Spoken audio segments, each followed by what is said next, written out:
Hey guys, welcome back to GreyWolf TV. We are on episode 10 of season 1 of Sense8.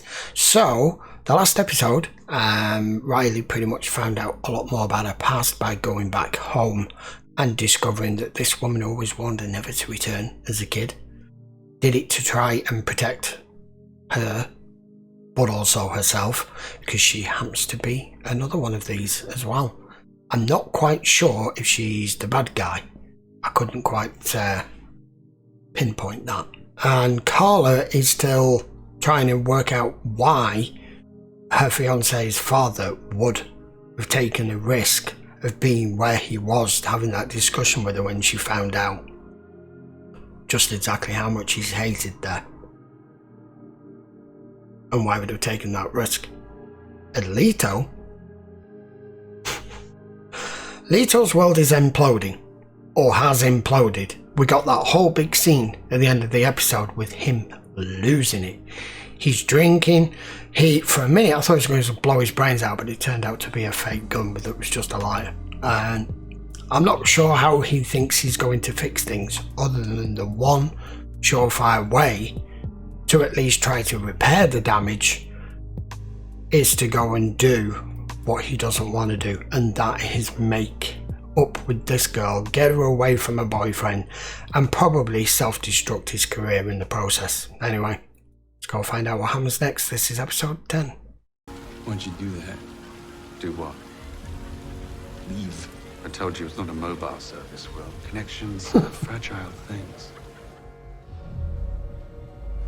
It doesn't take them long to respond. Maybe you should find us somewhere to talk.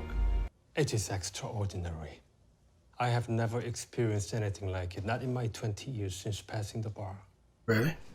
The court agreed to hear his testimony.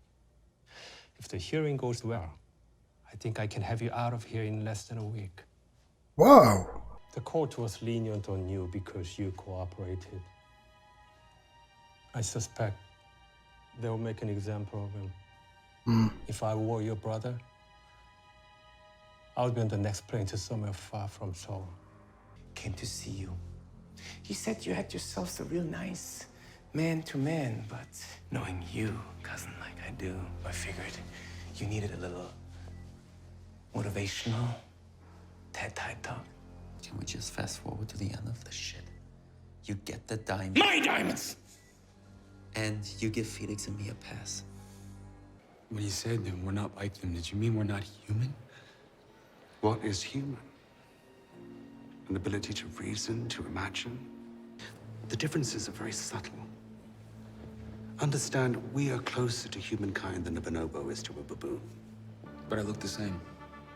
I feel the same. Really? In most ways. You mean when you're not sharing your most private thoughts with someone on the other side of the world?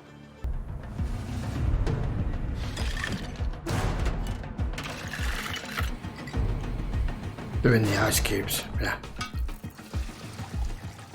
Smart.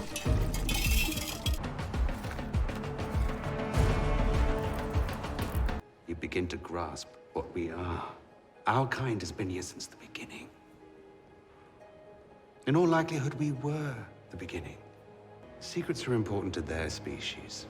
Secrets are the center of their identities, of their societies. Secrets maintain their hierarchies.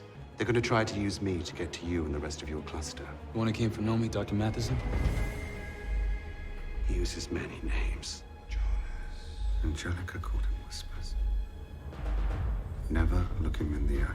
That isolation has allowed them to focus on the one thing they do better than any species in history. Kill. Killing is easy when you can feel nothing. He's a fucking smart guy, aren't you, Wolfie? He knows all the tricks, so fucking smart. You got what you wanted.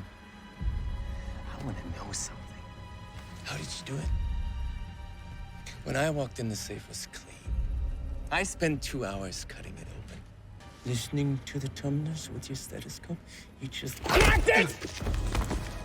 You think I'm stupid, huh? Hey, Wolfie, where you going? You haven't answered my question yet. You need help here. What? You knew everything. he would hit you, you knew you would fall to the ground. But he kicked you and drove you away from the gun. You were really close.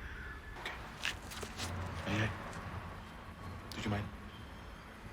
Tell me! It was Felix. He found out the Indian black boys ran into him at a club, threw him some drinks. I bet he sucked his cock. That'd be some cock sucking him off. He sucked his cock, didn't he? You're not watching. I thought it was wired, it was a gun.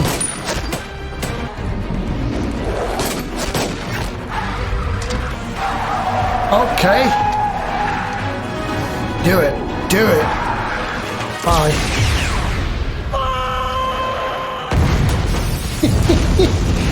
Awesome. Just awesome. Where the hell did you get a rocket launcher from? Fucking hell! That's what I'm talking about! Fucking hell, man. What the fuck is that? I made a terrible mistake, my love. I swear to you that I'm gonna fix it. Hey. Oh, just getting the creative juices flowing. It's pretty cute. Cute. Getting stoned in your tuxes like it's 1985. Some of us, it is 1985. You coming home? Where are you going, Danny? Hmm? I'm going with Lito. She's not going anywhere with It's you. over, Joaquin. We can do this easy, or we can do this.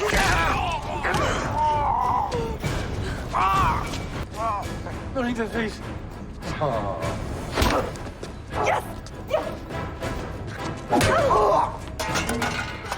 Ah, that'd hurt. Don't you dare. Son of a bitch. He's not on fire.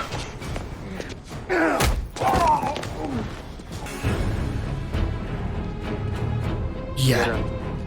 Get up. We're not done. All you gotta know is how. Yes. Come on, kick him. Break his friggin' nose.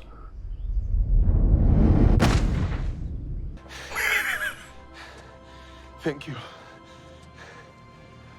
Fighting's easy. What happened to you? Well, you clearly didn't check your It's voicemails. a fight. What? A fight? Are you stupid? Look at your face. You won't be able to shoot tomorrow. Well, I know how important your career is to you. Not anymore. I care too much about things that aren't important. I took for granted all the things you gave up in life to be with me.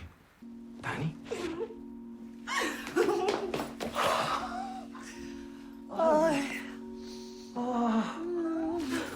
That is how you fix it. Yes! Yes! Let's go home!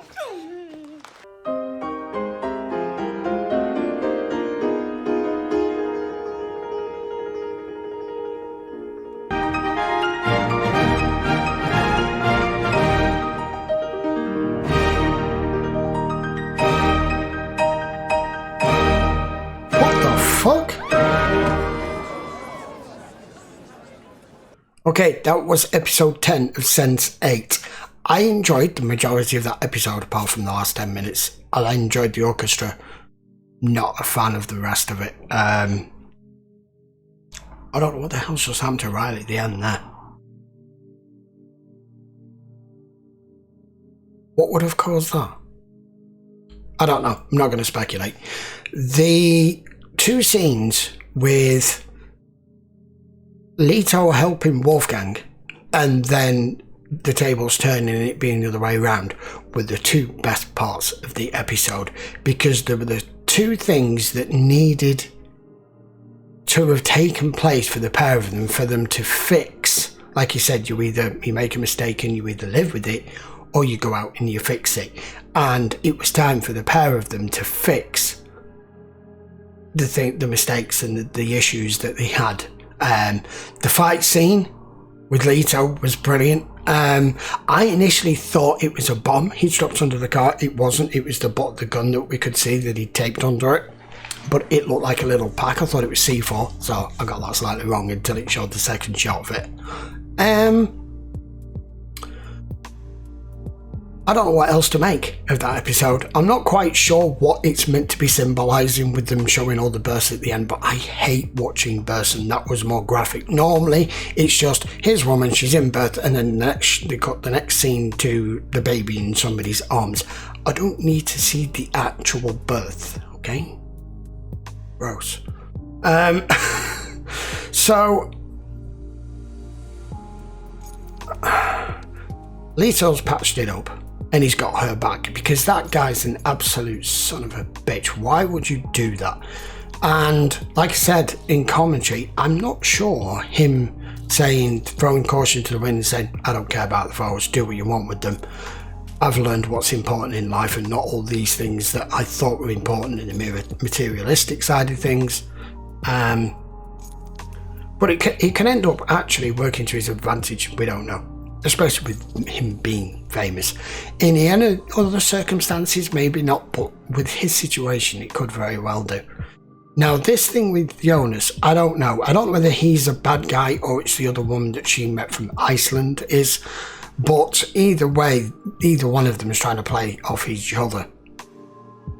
And that little speech that Jonas gave about they've been around since the dawn of time, and in effect they are a different species, is accurate with one thing, that if you really are different to the rest of humankind, they will be frightened of you, because it's man's human nature to be fearful of what it doesn't understand, and or is jealous of, or can't understand, or cannot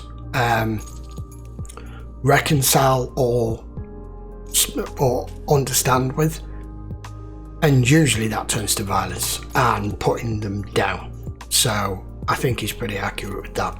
Right, we will be back with episode 11 next week. So until then, guys, by all means, please post your comments down below. Don't bother commenting on my comments about the baby's birth. It's just purely my reaction and my squirmishness into not liking those sort of scenes. It probably wasn't an issue for most of you, but I can't watch things like that, so I had to turn my head away from the screen for the majority of that.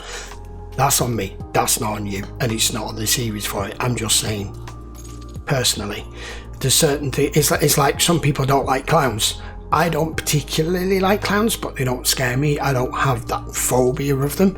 But if it was somebody who did and they were showing clowns on screen all the time, that person would be looking away. It's that kind of reaction and result. So skip the comments on that. But by all means, if you enjoyed the video, please give it a thumbs up. Don't forget, this will also be available on Patreon and available to YouTube members. You can either click the link in the description for Patreon, or you can click on the join on the channel and you will get further details there. Right, see you for the next one. Till then, guys, thanks a lot for watching. Catch you later.